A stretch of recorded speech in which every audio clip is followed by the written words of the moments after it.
Hey guys, Brett Weiss here. I did something I thought I would never do.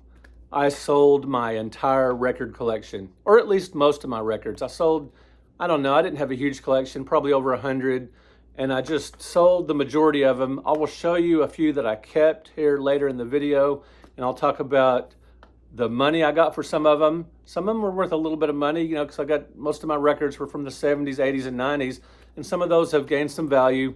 And so I'll talk about that in a little while. But first, I will tell you why I sold my record collection to begin with. Let's get to it. Welcome to another episode of Tales from a Retro Rocker.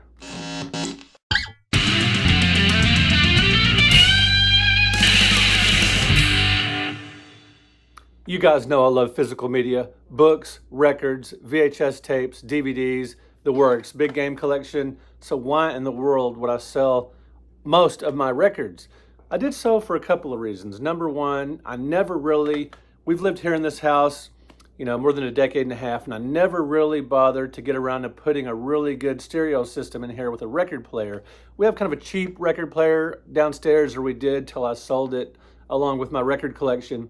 I just never really had a great way to listen to records, and I never bothered I thought about in my game room making a space for just a really nice stereo system with big speakers and everything. I still associate good sound with big speakers. So anyway, I'm sure I could get a modern device with smaller speakers, but whatever. I never really got a great record player set up in my game room. And when I'm in my game room, I do listen to a lot of music. I play concert DVDs and Blu-rays. I watch musicals, rock biopics I love, crank those up with the ones with a lot of music. The more music, the better. I love me some concert footage on YouTube. I love 80s MTV videos, all of that. I do crank out a lot of music in my game room, so I don't really need a record player in that case, because I do hear plenty of music up here, and I just never got around to doing it, and I never had a great way to play records in my current home. And, with all the physical media I have, with the collections and everything, getting rid of records cleared up some space, and I just didn't need these records anymore, even though I love the cover art. And I did keep some. I'll show you guys here in a little bit, and I'll talk about the prices I realized for some of these records that I sold, because they had gotten to be worth a little bit of money. So yeah, I was already listening to a bunch of music in my game room, and these records were just taking up space, and I don't have a great way to play them. So I sold them, and do I regret it? I really don't, because I signed up for Spotify Premium. No editing here today, guys. I'm not going to bug my editor with this video. Just having some fun talking about selling my record collection. Spotify, it's around $12 or so a month. I've really been enjoying that a lot. I love being able to just, I've got Apple CarPlay, just telling my car. That's another thing. I got a new car that does not have a CD player, so I sort of got away from the idea of physical media in general, at least in the car. And with records, did you know there's some old cars a long time ago that had record players in the cars? Story for another day. Anyway, with my car having Apple CarPlay, I sort of had it in mind, more and more digital music, since I don't have a CD player in my car and I've got Apple CarPlay. Well, I had just the free Spotify, and my kids would say, hey, why don't we got to listen to these commercials and stuff? My adult children that would ride with me from time to time, so they would rib me a little bit about, having lame Spotify where you couldn't play full albums and you had to listen to commercials, and you could just hear songs randomly from the artist that you chose or whatever. So I upgraded to full Spotify based on the fact that I love albums. I like full albums. I'm an album rock kind of guy. I don't want to just hear hits all the time. I don't want to just hear my favorites all the time. I want to dig deep and hear albums from different eras, from different artists. And I have really liked this a lot, because not only can I hear brand new stuff coming out and not have to buy it all, I can just dial it up on, that's an old term, Spotify, and listen to it. And this has actually expanded my interest in music a little bit. I'm listening to more Motown now. I'm listening to more, so Taylor Swift, her new album, this is not something I would have listened to the entire thing. I probably would have caught a hit here and there, because I like some of her hits, like Blank Spaces or whatever, but this is not an album I would have listened to. I really did. I'm not a Swiftie. I really don't give her a ton of thought outside of just seeing her all over the place on media. But I listened to Tortured Poets Department, and I thought it's a pretty darn good album. I thought if I can just dial it up right here, listen to it, that's an outdated term, for free, why not? I'll just listen to it on the way to work, and I really like it. I really like the song she did with Post Malone, Fortnite. I think that's a great song, and I've started listening to some of her videos on YouTube, so watching some of those, really enjoying those.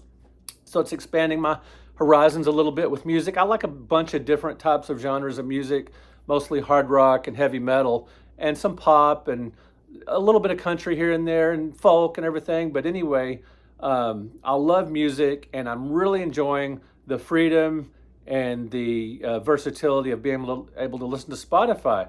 Now, Judas Priest has a recent album, Invincible Shield. Rolling Stones have a recent album, Hackney Diamonds. I have been listening to those to death, as I've told you guys in a couple of reels.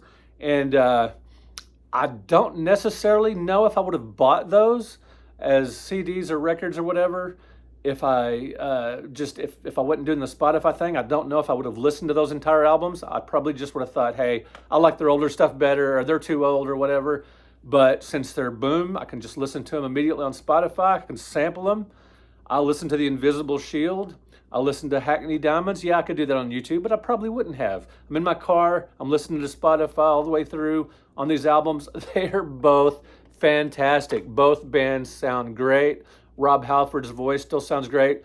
Mick Jagger is incredible. He's timeless. He's the only rock singer I know whose voice hasn't diminished with age. He still sounds incredible. And yeah, so I think I'm listening to a wider variety of music. I think I'm listening to more album rock. I'm listening to full albums more than I would, obviously more than with terrestrial radio or even with CDs, because there's just so many at my fingertips. For years, I was the guy that toted around the cases full of cassettes and then CDs and then the little booklets that you could, set your CD cases aside and not throw away, because I'm not insane. And I would, have the books of CDs and all that stuff. But man, I finally just broke away from the albums in particular, and I'm a Spotify guy now. Now, I've heard Metal Jesus Rocks say that Apple Music is better, has better sound. I've never really compared the two, but I'm a Spotify guy right now. Let me know in the comments if you think I should go with Apple Music instead. I'm enjoying Spotify. So far, so good. I like the books on tape. Basically, that's another outdated term.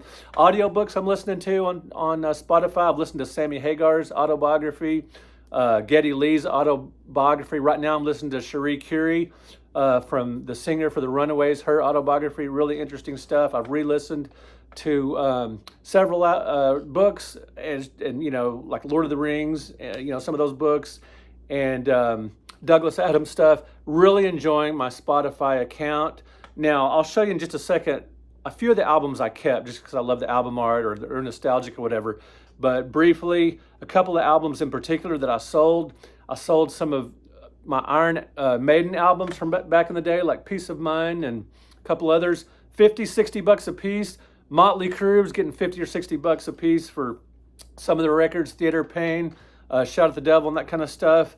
Yeah, hard rock and metal from the 80s is worth some cash these days. You're not just getting 10 or 20 bucks like a few years ago. Some of that stuff's worth 50, 60 and more dollars. So yeah, look through your record collection. If you've got some, some hard rock and some metal, fans of that genre are really devoted, and they'll pay some decent money for some of those. And if you've got them in really nice shape or some sealed ones, you might consider throwing them up on eBay.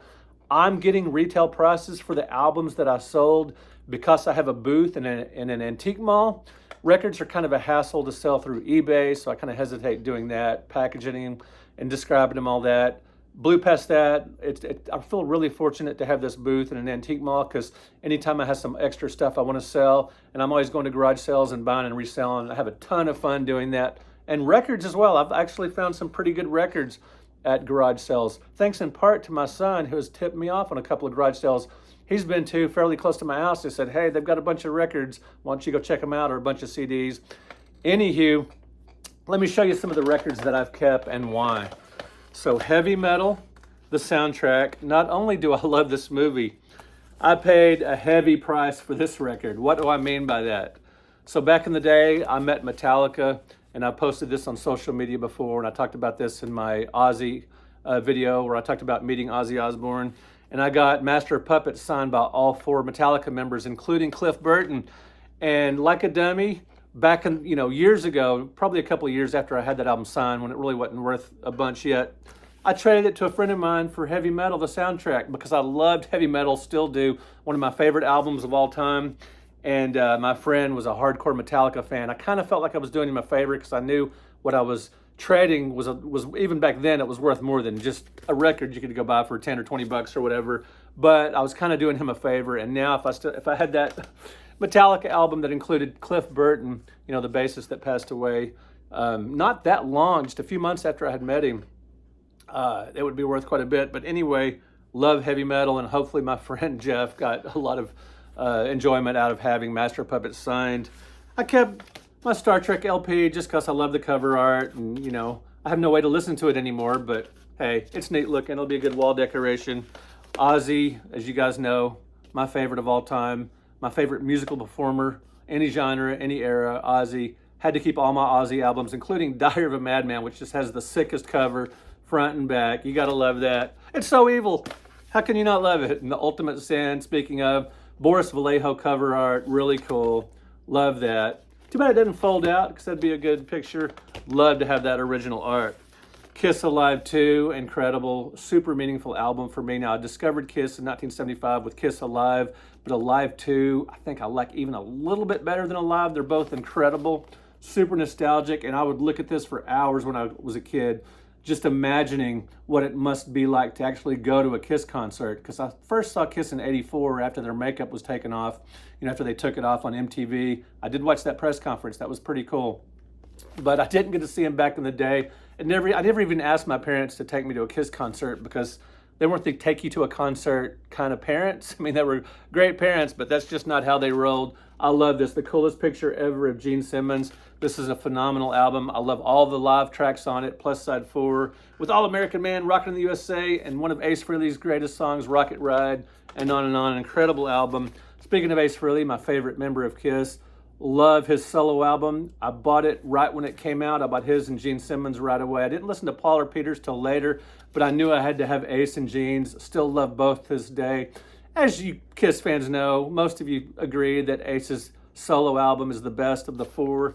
I enjoy them all. Peter's a little bit, but Paul's is great. Gene's is incredible, eclectic, very underrated, but Ace's is number 1.